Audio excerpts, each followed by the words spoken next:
इच्छा को राहु बताया है, तृष्णा राहु है, तो राहु का तो त्याग करना ही उत्तम है। इच्छा रूपी राहु भी जल्दी छूटे तो हमसे अच्छा। किससे छूटेगी? तू ही तू करवाती छूटे। जब मैं मिटता है ना तब छूटती है इच्छा। एक ही फॉर्मूला काम करता है। शिष्य क्यों साक्षात्कार के योग्य हो जाता है? जब अपनी इच्छा छोड़कर गुरु की इच्छा में मिला देता, मैं हटाकर तू रह जाता है, तो ब्रह्म प्रकट होता।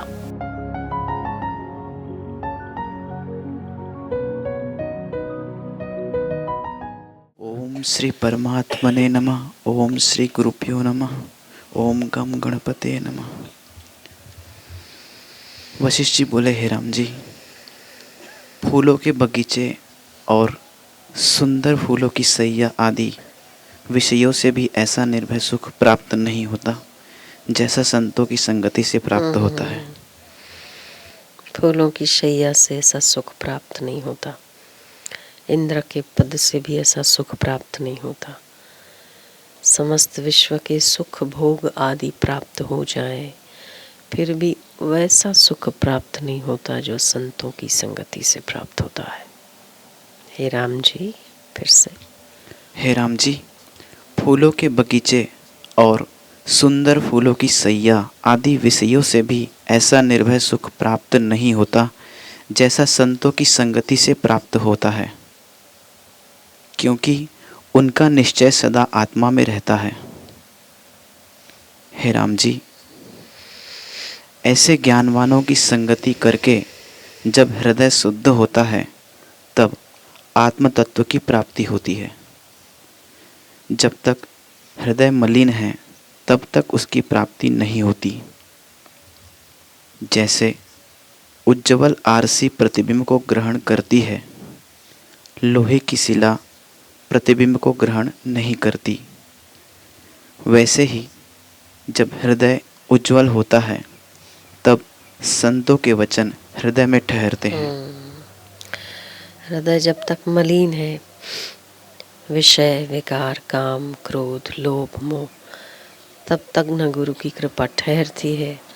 जहाँ गुरु की कृपा ठहरती नहीं वहाँ हृदय की शुद्धि भी नहीं। जहाँ हृदय की शुद्धि नहीं वहाँ अपना प्रतिबिंब दिखाई कैसे देगा?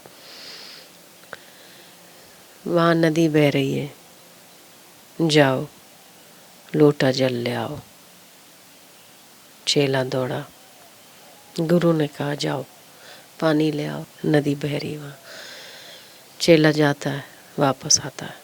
गुरु जी कोई नदी नहीं। गुरु कहते नदी है वहाँ। शिष्य कहता है वहाँ नदी नहीं है, मैं देख कर आया। गुरु जी कहते हैं तो क्या था वहाँ? बोले कुछ हरा हरा सा था। नदी तो नहीं थी, पानी तो नहीं था, हरे रंग का कुछ था। बोले बेटा दोनों हाथ से उसको हटाओ। उसको हटाओगे नीचे से जल प्राप्त होगा। काई जमी हुई है, जब तक काई है तब तक शुद्ध पानी नजर नहीं आता। ऐसे ही जब अज्ञान की काई इस हृदय में जमी हुई है तब तक ब्रह्मत्व का प्रतिबिंब नहीं प्रकट होता।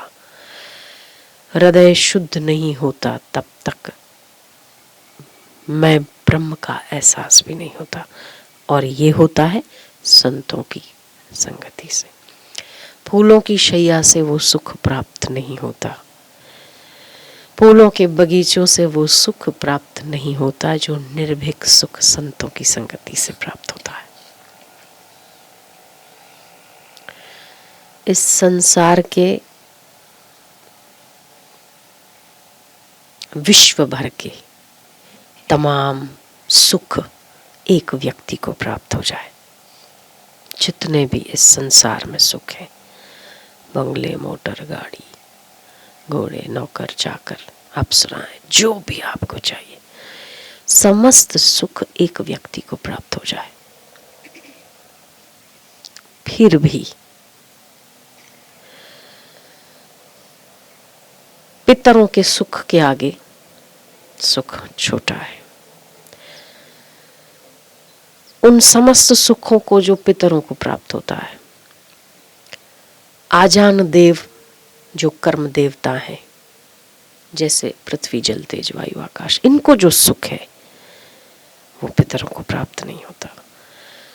उसके आगे 100 गुना अधिक सुख पितरों को होता है मानव से, उससे अधिक आजानुदेवों को होता है, उससे अधिक सुख कर्म देवताओं को होता है, उससे अधिक सुख देवताओं को होता है, उससे अधिक सुख इंद्र को होता है, 100 गुना अधिक। जितनों के नाम ले रहे हैं उनसे 100 मल्टीपल कर दो।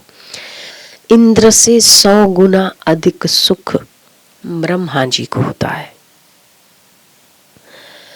ब्रह्मा जी से 100 गुना अधिक सुख हिरण्यगर्भ को होता है। फिर भी आपका सुख तो सबसे छोटा है ना, मानव का सुख सबसे छोटा, उससे अधिक पितर, उससे अधिक आजान देव, उसके अधिक कर्मदेव, उससे अधिक देवता, उससे अधिक इंद्र, उससे अधिक ब्रह्मा, ब्रह्मा से अधिक हिरण्यगर्भ। फिर भी हिरण्यगर्भ का सुख भी एक ब्रह्मज्ञानी के आत्म सुख के आगे छोटा और बोना पड़ जाता है। ऐसा सुख आत्मज्ञानी को प्राप्त होता है। ब्रह्म सुख के आगे हिरण्यगर्भ का सुख भी छोटा है, तुच्छ है, उसके लिए वो कोई सुख की बराबरी नहीं है। जो निर्भीक सुख प्राप्त संतों की संगति से होता है वो ब्रह्मा के लोक में जाने से भी प्राप्त नहीं होता, वैकुंठ में जाने से भी प्राप्त नहीं होता। पार्षद जय विजय भगवान नारायण की संगति में थे, श्रापित हो गए, फिर नीचे आ गए। तो 100 गुना अधिक सुख पितर, 100 गुना आजान देव, 100 गुना कर्मदेव, 100 गुना देव, 100 गुना और उससे इंद्र, उससे 100 ब्रह्मा, उससे 100 हिरण्यगर्भ। पर इन समस्त सुखों के आगे तुच्छ है ब्रह्मज्ञानी के एक क्षण संत संगति के निर्भीक सुख के आगे समस्त सुख छोटे हो जाते, वो उस सुख में विचरण करता। हे राम जी, संसार बड़ा गंभीर है, इसका तरना कठिन है। जिसको इससे तरने की इच्छा हो उसका यह कर्तव्य है कि वेदांत का अध्ययन, प्रणव का जप और चित्त को स्थिर करे। जब ऐसा उपाय करे तब ईश्वर उस पर प्रसन्न होंगे और उसके हृदय में विवेक उत्पन्न होगा, जिससे संसार असत्य प्रतीत होगा और संत जनों का संग प्राप्त होगा। संत जनों का आचार शुभ है, वे परम शांत, गंभीर और ऊंचे अनुभव रूपी फल से युक्त वृक्ष हैं। उनके यश, कीर्ति और शुभ आचार फूल और पत्ते हैं। ऐसे संत जनों की संगति जब प्राप्त होती है तब जगत के राग द्वेष रूपी तम मिट जाते हैं। बर्फ के हिमालय के पर्वत पे जाके एक बार ठंडक ना है हो सकता, आग में हाथ डालने से तपन ना हो ये भी हो सकता है, पर संतों की संगति पाकर किसी को शीतलता ना आए ये कभी नहीं हो सकता। पृथ्वी के जीवों से लेकर इंद्र आदि देवताओं तक अपनी उपस्थिति से वो शांति देते रहते हैं। हे राम, विषयों की तृष्णा और अभिलाषा ने जीव को दीन बनाया है। जब तृष्णा का त्याग करे तब परम निर्मलता को प्राप्त होता है। मनुष्य क्यों दुखी है, क्यों गिड़गिड़ करता? इच्छा ही तो करता है, कराती है। वासना ही तो मनुष्य को दीनहीन बनाती है। इच्छा गई, चाह गई, चिंता गई, मनवा बेपरवाह, जिसको कछु न चाहिए वो शाहू का शाह। इच्छा ही तो मारती है ना। इच्छा ही है मेरा बेटा, मेरा पति, मेरे घर ठीक हो जाए, मैं कमा लूं, ठीक हो जाए, इतना सा कमाया थोड़ा और कमा लूं, ठीक। इच्छा ही तो है। थोड़ा और सुख सुविधा में रह लूं, इच्छा ही तो है। शादी कर लूं, इच्छा ही तो है। वही इच्छा आपका काल्पनिक जगत आपको दुख देता है। आपकी कल्पना में कुछ होता है, हकीकत में कुछ और होता है। शादी के पहले बच्चियां बच्चे जो कल्पना करते हैं हमें ऐसा घर मिलेगा, हम ऐसा, तृष्णा और वासना ही तो है। वैसा नहीं मिलता तो दुख होता है। तो तृष्णा मनुष्य को दीन बनाती है, इच्छा मनुष्य को हीन बनाती है। वरना जो आप हो, आपको कोई भी ताकत दीनहीन नहीं बना सकती। चाह गई तो चिंता गई। जिसको कोई चाह ही नहीं है उसको चिंता किस बात की होगी। जिसने लंगोट पहन रखी हो उसके घर से जा जा के जाएगा क्या। जिसके पास कुछ है ही नहीं, चोरी का डर ही नहीं है ना। ऐसे जिसके पास कोई इच्छा ही नहीं है तो उसकी पूरी हो या उसकी छूटे कोई फर्क नहीं पड़ता। पूरी हो तो प्रारब्ध है, छूटी हो तो कोई इच्छा ही नहीं थी। मनुष्य की चाह मनुष्य को दुखी करती है। चाह गई, चिंता गई। मनवा जिसको कछु न चाहिए वो शाहो कशा।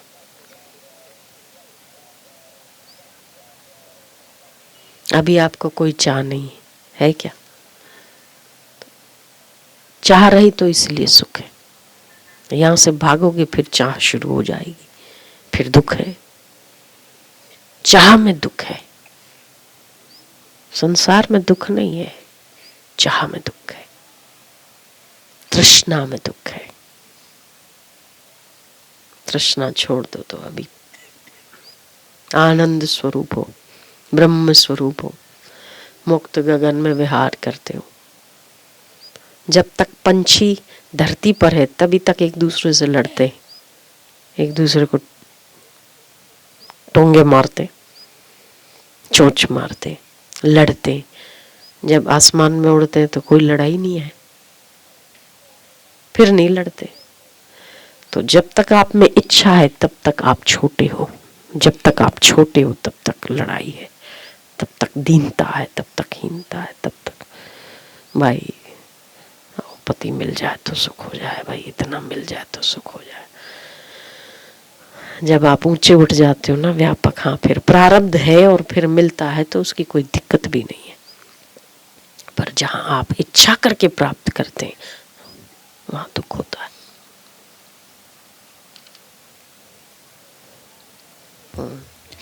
हे राम, जब जीव भोगों की इच्छा त्यागता है तब बड़ी शोभा पाता है। जब जीव भोगों की इच्छा को त्यागता है तभी शोभा पाता है। हे राम, भोग रूपी बड़ा विष है, उसका दिन दिन त्याग करना विशेष लाभदायक है। जीव जब तृष्णा का त्याग करता है तब अति शोभा पाता है, जैसे राहु दैत्य से रहित चंद्रमा शोभा पाता है। मतलब इच्छा राहु है। जैसे राहु आदमी को चैन से नहीं बैठने देता, ऐसे तृष्णा और इच्छा मनुष्य को खा जाती है, चैन से नहीं बैठने देती। इच्छा को राहु बताया है, तृष्णा राहु है। तो राहु का तो त्याग करना ही उत्तम है। राहु की तो पूजा कराते, भगवान करे जल्दी छूटे तो अच्छा। विधि विधान पूजा राहु की होती है। तो इच्छाएं भी, इच्छा रूपी राहु भी जल्दी छूटे तो हमसे अच्छा, उसकी भी विधि विधान करो। किसी पूजा पाठ से छूटती हो तो पूजा पाठ कराओ, संतों की संगति से छूटती हो तो संतों की संगति करो। किससे छूटेगी? तू ही तू करवाती छूटे। जब मैं मिटता है ना तब छूटती है इच्छा। एक ही फॉर्मूला काम करता है। शिष्य क्यों साक्षात्कार के योग्य हो जाता है? जब अपनी इच्छा छोड़कर गुरु की इच्छा में मिला देता, मैं हटाकर तू रह जाता है तो ब्रह्म प्रकट होता। यही फॉर्मूला है और कुछ नहीं। ओ, हमें तो बड़ा आश्चर्य लगता है। एक गुरु अपने शिष्य को छोड़ के गए, चलते चलते कोई किन्नरों का देश था। अब वो आदमी अच्छे घर का था, चेला शिष्य अच्छे घर का था। आंखों दियो सामने आय हाय हाय हाय हाय ताली बजाए और ऐसा, और गाली गलोच करते वो लोग। वो घाघरा ऊंचा कर देते, वो अपने आंखों को ऐसा बंद कर देता, ये क्या देख रहा हूँ, गुरुजी मुझे कहाँ छोड़ के गए। ऐसे जंगल में, वो किन्नर के प्रदेश में, जहाँ देखो वहाँ किन्नरी किन्नर एक गाली देता है। वो तो अपना सुबह जाते ना, डबल जाते, वो भी उठा के दीवार पर चेप डालते हैं। तो अब किन्नर ऐसों को देख के आदमी को कैसे रह सके उसके साथ। तो भी वो उसने सोचा कि मेरे गुरु की इच्छा है तो रहूं, मेरे गुरु ने कहा है तो रहूं। अब उनके साथ रह रह के मन इसका इतना उदास हो गया कि स्वाभाविक वृत्ति उसकी दुखमय हो गई। दुख हो गया, पर साथ में था कि मेरे गुरु छोड़ के गए तो कोई मेरा तो कल्याण ही है इसमें, तो साथ में भक्ति भी हुई। पर इतना उदास हो गया कि इन लोगों से बात क्या करनी, ये बात करने के काबिल है क्या जो बात करूं, क्या बात करूं, क्या बात करूं। इनके कर्म विचार आचार देख के उसका मन अपने आप से उपराम हो गया, उपराम हो गया। वो गुरु ने बोला उसको कि मैं आऊंगा तेरे को लेने। अब गुरु आएंगे कब वो तो पता नहीं। 1 महीना, 2 महीना, 3 महीना, 6 महीना, 7 महीना, 1 साल हो गया। करते करते 2 साल हो गया, करते करते 3 साल हो गया, 4 हो गया। इतने जितने जितने साल बीतते गए उतना उतना वो अंतर्मुख होता गया। कुछ नहीं करा, कोई साधन नहीं करा, केवल क्या था, चिंतन, मेरे गुरु। वृत्ति तो हटी ना, वृत्ति हटी और वहां जगह थी एकदम बेकार, किन्नरों का देश था। तो ज्यादा चिंतन हुआ, मेरे गुरु आएंगे मुझे लेने। वो अपना आप मिट गया और गुरु रह गए। और दुख में सुमरन ज्यादा होता है। जब दुख पड़ता है ना, सुख में भूल जाते हैं, दुख में याद आता है। तो उसको दिया, ऐसा माहौल दिया कि वो उसको प्रतिपल चिंतन होने लगा, मेरे गुरु कब आएंगे, कब मुझे लेके जाएंगे। पर निष्ठा क्या थी कि भागा नहीं। गुरु ने कहा मैं लेके जाऊंगा, तो मुझे इंतजार ही करना है। करते करते करते महाराज 12 साल बीत गए। कितने? 12 साल लंबा समय होता है। एक बार ऐसा दिन आया, बड़ के नीचे बैठा हुआ था। जितना जितना अंतर्मुख हुआ उतना उतना उसने अपने गुरु के लिए साखियां लिखी, कविता लिखी, भजन लिखे। जब उसके गुरु टहलते हुए आए, उसने गुरु को देखकर जिस वाणी का उच्चारण किया वही वाणी दादू वाणी के नाम से प्रसिद्ध हुई। आज भी लोग दादू भक्त के नाम से वो प्रसिद्ध हुए। दादू भक्त के आज भी कई अनेक शिष्य हैं। वो जैसे ही उसके गुरु आए, उसने जिस कविता का उच्चारण किया वो कविता शास्त्र बन गई। उसने दंडवत प्रणाम किया। गुरु ने उसके चेहरे पर देखा, कोई इच्छा नहीं रही, केवल मेरे लिए यहाँ बैठा है। उसको उठाया, उसको गले लगाया, बोले तूने मेरी आज्ञा का पालन किया, ये 5 भूत अब तेरी आज्ञा का पालन करेंगे। इसको कहते हैं मैं मिटा तू रहा। तो यहाँ तो हमें अपनी इच्छा भी है, हम अपने ढंग से बरतना चाहते हैं, निष्ठा नहीं है, और ज्ञान पाना है, दोनों विपरीत है। तृष्णा भी बराबर है, विकार भी बराबर है, वासनाएं भी बराबर है, इच्छाओं की पूर्ति भी बराबर है, और गुरु को प्रसन्न भी करना। हाँ, दोनों नहीं हो सकता। आग और पानी साथ नहीं हो सकते। आग और पानी तो शायद भी साथ हो जाए, हो सकता है। आग में पानी में आग लगती है, हो सकता है, पर मैं मिटे बिना ज्ञान नहीं हो सकता, और मैं मिटे बिना कृपा भी नहीं मिलती, कृपा के बिना ज्ञान भी नहीं होगा। इसलिए अपनी इच्छाओं को मार के गुरु की इच्छा में इच्छा मिलानी चाहिए। श्रेष्ठ मार्ग।